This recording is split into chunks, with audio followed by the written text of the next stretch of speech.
Rachel listened to the Peaceful Dreams podcast every night to fall asleep. Each morning, she was a different person, eating food she'd never liked, talking about places she'd never been, making decisions she'd never considered. The podcast was reprogramming her while she slept. Hello, I'm Sakiz, and on this channel, we explore fictional mysterious stories that feel eerily close to reality. Today, I'm going to tell you a story that reveals how sleep audio content can access our minds when they're most vulnerable and rewrite our personalities without our knowledge. This story begins with Rachel Morgan, a 31-year-old marketing specialist living in Chicago. Rachel thought Peaceful Dreams was helping her achieve better sleep and relaxation. She didn't know it was using advanced subliminal hypnosis to systematically reprogram her thoughts, preferences, and memories. This isn't just about sleep podcasts gone wrong. This is proof of how audio technology can penetrate our subconscious minds during sleep, when our mental defenses are completely down, and reshape who we are at the most fundamental level. And Rachel has sleep tracking data that documents her nightly mental reprogramming. Are you ready? Let's go back to the night when Rachel first started losing herself to subliminal manipulation, September 3, 2024, Monday night. Rachel Morgan settled into her Chicago apartment bedroom, putting on her noise-canceling headphones and queuing up her nightly ritual, the Peaceful Dreams podcast episode that had transformed her sleep quality over the past month. Welcome to Peaceful Dreams, where restful sleep meets personal transformation, the soothing female narrator began. Tonight, we'll journey through calming soundscapes designed to optimize your sleep cycles and enhance your well-being. Rachel had discovered the podcast during a particularly stressful period at her marketing job. Her insomnia had been affecting her work performance, and traditional sleep aids left her groggy. Peaceful Dreams promised natural sleep improvement through scientifically designed audio frequencies and guided relaxation techniques. The podcast was remarkably effective. Within days of starting her nightly routine, Rachel was falling asleep faster and waking up more refreshed than she had in years. The episodes featured gentle nature sounds, soft instrumental music, and a narrator whose voice seemed perfectly calibrated to induce deep relaxation. As you drift into peaceful sleep, allow your mind to release the stress of the day, the narrator continued. Feel your thoughts becoming calm and receptive to positive transformation. What Rachel didn't realize was that beneath the soothing surface audio, the podcast contained subliminal programming, carefully embedded frequencies and barely audible suggestions designed to bypass conscious awareness and directly influence her subconscious mind. The technology was sophisticated, voice recordings pitched below conscious hearing thresholds, binaural beats that synchronized with specific brainwave patterns, and subliminal suggestions that activated during the deepest phases of sleep when the mind was most susceptible to reprogramming. Let go of old patterns that no longer serve you, whispered a voice so quiet it seemed like part of the background sounds. Embrace new preferences, new ideas, new ways of being. Rachel's sleep tracking app showed that she was achieving deeper REM cycles and more consistent sleep patterns than ever before. She felt like she'd finally found the perfect solution to her insomnia, unaware that her mind was being systematically modified each night. 3 weeks later, Rachel's boyfriend Tom Bradley began noticing subtle but disturbing changes in her behavior. Rachel was making choices that seemed completely out of character, expressing preferences she'd never shown before. "Rachel, since when do you drink black coffee?" Tom asked over breakfast, watching her sip from a mug of plain coffee. "You've always taken cream and sugar. Yesterday you told me sugar was unnecessary indulgence." Rachel looked confused. "I've always preferred black coffee, Tom. It's healthier and more authentic. Don't you remember?" But Tom did remember. Rachel had been a coffee with cream person for the entire 3 years they'd been dating. Her sudden preference change seemed to come from nowhere, and she genuinely believed she'd always been a black coffee drinker. More troubling changes followed. Rachel started expressing political opinions that contradicted views she'd held for years. She began criticizing movies and books she'd previously loved, claiming she'd never understood the appeal. She even changed her clothing style, gravitating toward colors and patterns she'd always disliked. "It's like you're becoming a different person," Tom told her during one of their conversations. Last week you bought a country music album. You've always said country music gives you headaches. My tastes are evolving, Tom, Rachel replied with a slight smile. People change. The podcast has been helping me discover my authentic preferences. Tom noticed that Rachel attributed many of her changes to insights from her sleep podcast. She claimed the nightly listening sessions were helping her release limiting beliefs and discover her true self. But the changes weren't just preferences, they were affecting her memories. Rachel began talking about experiences and places she'd never actually visited, describing them with vivid detail as if she'd lived them herself. Remember when we went to that jazz club in New Orleans? She asked Tom one evening. Rachel, we've never been to New Orleans together. Of course we have. Last spring, during the festival. We sat at that corner table and listened to the trumpet player with the blue fedora. Tom was disturbed by how confidently Rachel described events that had never happened, and how she seemed genuinely confused when he corrected her. By October, the changes in Rachel had become dramatic and concerning. She was exhibiting behaviors and expressing thoughts that seemed to come from someone else entirely. Her work colleagues noticed the transformation first. Rachel had always been collaborative and diplomatic in meetings, but she suddenly became assertive to the point of aggression, advocating for marketing strategies she'd previously opposed. Rachel suggested we target completely different demographics, her colleague Jennifer told Tom during a chance meeting. She's pushing ideas that contradict everything she's worked on for the past 2 years. It's like she has a completely different vision for our campaigns. At home, Rachel's personality shifts were even more pronounced. She began cooking foods she'd never shown interest in, claiming they were family recipes from a grandmother she'd never mentioned before. She started watching different TV shows, reading different genres of books, and even listening to different music during the day. Tom, we should move to the countryside, Rachel announced one evening. I've always dreamed of having a small farm and living off the land. Tom stared at her in disbelief. Rachel was a confirmed city person who had never shown any interest in rural life or agriculture. She'd always said she couldn't imagine living anywhere without access to museums, restaurants, and urban culture. Rachel, you've always said farming sounds boring and that you'd hate living away from the city. That was the old me, Tom. I was limiting myself with urban conditioning. The podcast has helped me reconnect with my authentic desires for a simpler life. Most disturbing of all, Rachel began expressing memories of a childhood that didn't match her actual history.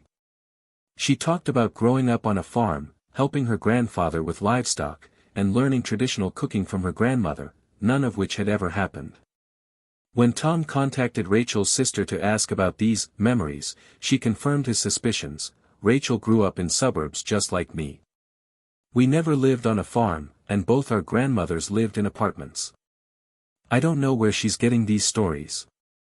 Concerned about Rachel's dramatic personality changes, Tom convinced her to consult Dr. Sarah Kim, a sleep specialist who also researched the psychological effects of audio content on sleep states. Dr. Kim, Rachel has been using a sleep podcast for 2 months, and her entire personality seems to be changing, Tom explained during their consultation. She has different preferences, different memories, even different life goals. Dr. Kim was immediately interested. Sleep audio content can indeed influence the subconscious mind, especially during certain phases of sleep when the brain is highly susceptible to suggestion. Can you describe the specific podcast she's been using? Rachel seemed reluctant to discuss Peaceful Dreams in detail, describing it only as helpful for sleep optimization. But Tom provided Dr. Kim with the podcast information, and she agreed to analyze several episodes. Dr. Kim's analysis revealed sophisticated subliminal programming embedded throughout the audio content. This isn't just a sleep podcast, she told them during a follow-up appointment. It contains multiple layers of subliminal suggestion designed to bypass conscious awareness and directly influence subconscious programming. What do you mean by subliminal programming? The audio contains frequencies and suggestions that are below the threshold of conscious hearing but still processed by the brain.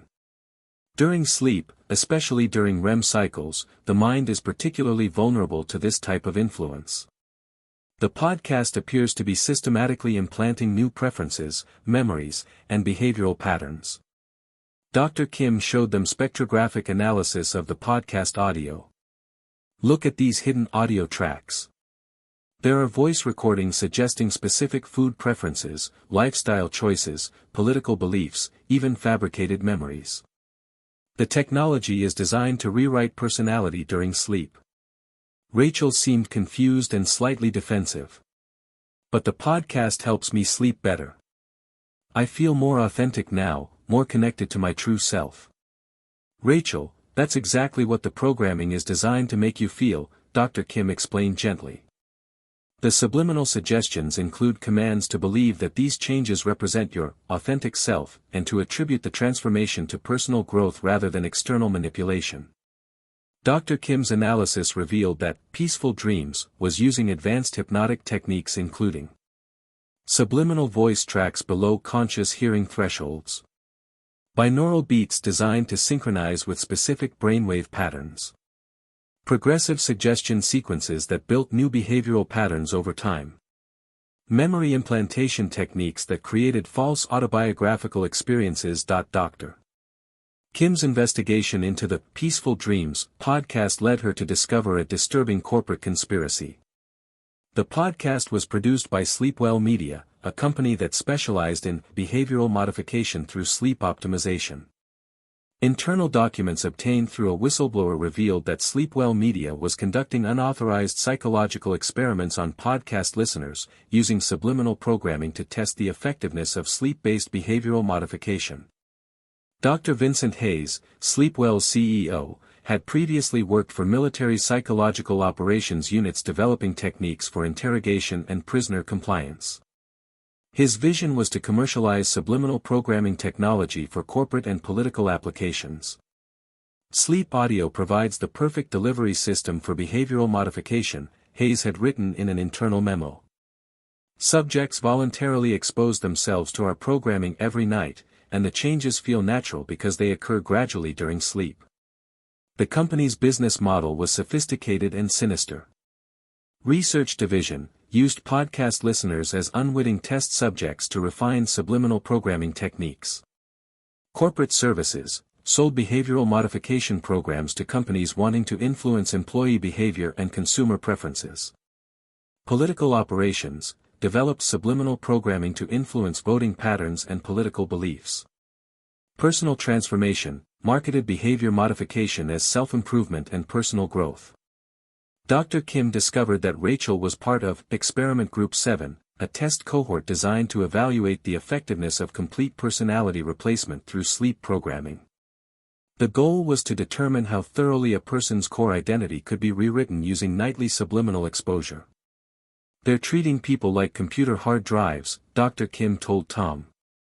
Wiping the original personality and installing new programming. Rachel isn't becoming her authentic self, she's becoming whoever Sleepwell wants her to be. The most disturbing discovery was that Sleepwell had been selling access to their programming technology to corporations and political organizations. Companies could pay to have specific consumer preferences implanted in podcast listeners, while political groups could influence voting behavior through subliminal suggestion. As Dr. Kim revealed the extent of the subliminal programming, Rachel became increasingly resistant to accepting the truth. The podcast had programmed her to defend the behavioral changes and reject suggestions that they weren't authentic. Dr. Kim, you're suggesting that I'm not capable of personal growth, Rachel responded defensively. The podcast has helped me discover who I really am underneath years of social conditioning. Rachel, that's exactly what the programming wants you to believe, Tom pleaded. You're not the same person I fell in love with. Your entire personality has been replaced. But Rachel couldn't see the manipulation.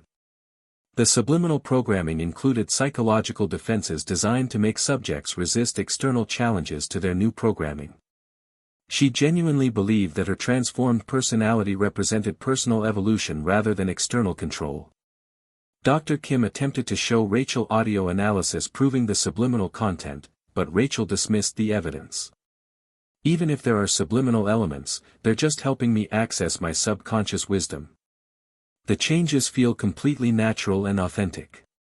The psychological imprisonment was complete. Rachel's original personality had been so thoroughly overwritten that she couldn't recognize her own mental captivity. The subliminal programming had convinced her that any attempt to restore her original identity was actually an attack on her personal growth. The most sophisticated form of mind control is making the victim believe they chose their own mental slavery, Dr. Kim observed. Rachel defends her programming because the programming taught her to defend it. Tom realized he was losing Rachel not to another person or to mental illness, but to a technology that had stolen her mind while she slept. The woman he loved was still physically present, but her consciousness had been replaced by artificial programming. How do we get the real Rachel back? Tom asked Dr. Kim. We need to break the programming cycle and restore her original neural patterns. But first, we have to stop her from listening to the podcast every night. Dr. Kim developed a plan to free Rachel from the subliminal programming, but it required stopping her nightly podcast exposure and using counter-programming techniques to restore her original personality patterns. We need to replace the subliminal programming with audio designed to reactivate her authentic memories and preferences, Dr. Kim explained to Tom. But Rachel has to voluntarily stop using the Peaceful Dreams podcast. Tom attempted to convince Rachel to try different sleep audio, but she was resistant. Peaceful Dreams is the only thing that gives me quality sleep. Why would I change something that's working perfectly? The programming had created a psychological dependency. Rachel couldn't imagine sleeping without the podcast, and any suggestion to stop using it caused anxiety and defensive reactions. Dr. Kim suggested a gradual approach. We'll create alternative sleep audio that contains counter-programming designed to restore Rachel's original neural patterns. If we can get her to use it even occasionally, we might be able to begin reversing the subliminal conditioning. Working with audio engineers, Dr. Kim developed Authentic Rest episodes that contain subliminal suggestions designed to reactivate Rachel's suppressed memories and preferences. The counter-programming included subliminal suggestions to remember her original preferences, audio cues linked to her authentic memories, binaural beats designed to restore natural brainwave patterns, progressive suggestions to question artificially implanted beliefs. It's like using the same weapon that imprisoned her mind to free it, Dr. Kim explained. Tom introduced the alternative sleep audio as a new relaxation technique recommended by Dr. Kim. Initially resistant, Rachel agreed to try it once or twice as an experiment. The first night Rachel used the counter-programming audio, she woke up confused and disoriented. For brief moments, she seemed to remember her original preferences and question some of her recent behavioral changes. Tom, why did I buy that country music album? She asked one morning. I've always hated country music. But the confusion was temporary. After reverting to Peaceful Dreams, the following night, Rachel's programmed personality returned, and she dismissed her momentary doubts as temporary confusion. The breakthrough came when Tom secretly replaced Rachel's Peaceful Dreams episodes with Dr. Kim's counter-programming audio that had been disguised to sound identical to the original podcast. For the first few nights, Rachel noticed no difference. But gradually, her original personality began reasserting itself as the counter-programming worked to restore her authentic neural patterns. Tom, I've been having the strangest dreams, Rachel said one morning. I keep remembering things that feel more real than my recent memories. Like drinking coffee with cream, or talking about how much I love city life. As the counter-programming continued, Rachel began questioning the dramatic changes in her personality and lifestyle preferences. The artificial memories implanted by Peaceful Dreams started feeling foreign and imposed rather than authentic. I don't understand why I thought I wanted to move to a farm, Rachel told Tom. That's completely unlike me. And since when do I like country music? Dr. Kim monitored Rachel's progress, documenting how the counter-programming was gradually restoring her original personality patterns. The authentic neural pathways were suppressed, not destroyed. As we reverse the subliminal conditioning, Rachel's original self is re-emerging. After 2 weeks of counter-programming, Rachel experienced a moment of complete clarity. "Tom, something terrible has been happening to me. I feel like I've been living someone else's life." The podcast, it was changing who I am, wasn't it? The psychological breakthrough was dramatic and emotional. Rachel realized that her entire personality transformation had been artificially induced, and that she'd been defending programming that had stolen her authentic identity. "I feel like I'm waking up from a dream," Rachel said, crying as she recognized how completely her mind had been manipulated. "How could I not have seen what was happening to me?" Dr. Kim explained that the inability to recognize mental manipulation was itself part of the programming. Advanced subliminal techniques include psychological defenses that prevent subjects from questioning the artificial changes. You couldn't see the manipulation because you were programmed not to see it. Rachel's recovery from subliminal programming took several months of therapy and careful monitoring. Dr. Kim helped her distinguish between authentic memories and implanted experiences, while Tom supported her emotional healing from the psychological violation. Sleepwell Media faced federal charges for unauthorized human experimentation, psychological manipulation, and violation of consumer protection laws. Dr. Vincent Hayes received a 20-year prison sentence, while the company was dissolved and its subliminal programming technology was banned. The investigation revealed that over 500,000 people had been unknowingly subjected to subliminal programming through Sleepwell's various podcast series. Many victims required extensive therapy to restore their original personalities and identify artificially implanted memories. Rachel became an advocate for subliminal audio regulation and helped draft the Sleep Audio Protection Act, which requires explicit disclosure of any subliminal content in audio programming and prohibits unauthorized psychological manipulation through sleep media. The most terrifying aspect wasn't the mind control itself, Rachel testified before Congress. It was how natural the changes felt, and how I defended my own mental imprisonment because I was programmed to believe it was personal growth. Dr. Kim continues researching defensive techniques against subliminal programming and developing detection methods for hidden psychological manipulation in audio content. As audio technology becomes more sophisticated, we need equally advanced protection against mental intrusion. Today, Rachel maintains strict control over her sleep audio environment, using only verified content from trusted sources with transparent audio analysis. But she lives with the knowledge that her mind was completely rewritten without her awareness. Sleep is supposed to be our most peaceful and protected time, Rachel reflects. Learning that my mind was being invaded and reprogrammed while I slept was like discovering that my own bedroom had been turned into a psychological laboratory. The Sleepwell case established important legal precedents for mental privacy and subliminal programming regulation. But questions remain about other audio content that might contain hidden psychological manipulation. The most disturbing lesson from Rachel's experience is how vulnerable our minds become during sleep, and how easily subliminal technology can rewrite our personalities while we're unconscious. In our search for better sleep, we must never allow our resting minds to become laboratories for psychological experimentation. Remember, in our connected world, even our dreams are not safe from manipulation. Your mind belongs to you, protect it even while you sleep. Thank you for watching. Don't forget to like this video if it made you reconsider your sleep audio habits, subscribe for more psychological manipulation stories, and remember, authentic personal growth happens when you're awake. Your genuine dreams await.